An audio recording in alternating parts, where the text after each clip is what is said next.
কুয়ালালামপুরের ব্যস্ত রাস্তা, যাত্রীতে ভরপুর এক বাস স্ট্যান্ড, সবাই যার যার জগতে ব্যস্ত। ঠিক তখনই ঘটে গেল এক মুহূর্তের নাটক, যা এখন সামাজিক যোগাযোগ মাধ্যম কাঁপাচ্ছে। ৩৯ সেকেন্ডের ভিডিও ফেসবুক ব্যবহারকারী রোজি বায়ল শেয়ার করেছেন। ভিডিওতে দেখা যায় এক তরুণী নিশ্চিন্তে ফোনে কথা বলছেন। বাতাসে হালকা গুঞ্জন, গাড়ির শব্দ, সবই স্বাভাবিক। কিন্তু হঠাৎ বিপরীত দিক থেকে আসা এক মোটরসাইকেল ইউটার্ন নিয়ে ধীরে ধীরে তার দিকে এগিয়ে আসে। চোখের পলকে হাত বাড়িয়ে ফোন ছিনিয়ে নিতে চায়। কিন্তু তখনই ঘটে যায় চমকপ্রদ মোড়। ডোরাকাটা টি শার্ট পরা এক যুবক বিদ্যুৎ গতিতে এগিয়ে এসে মহিলার ফোন শক্ত করে ধরে ফেলেন। মুহূর্তেই ছিনতাইকারীর পরিকল্পনা ভেস্তে যায়।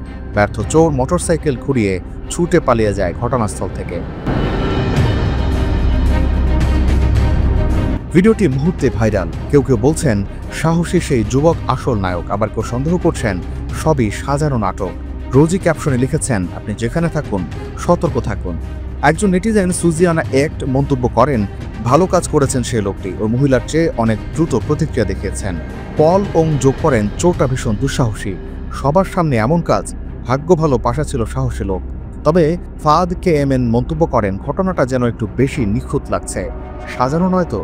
জবাবে রোজি শান্তভাবে লেখেন, হয়তো সাজানো হয়তো না, কিন্তু শিক্ষা একটা আছে, সতর্ক থাকুন, কারণ বিপদ আসে নিঃশব্দে। প্রবাস কণ্ঠ, নিউজ ডেস্ক।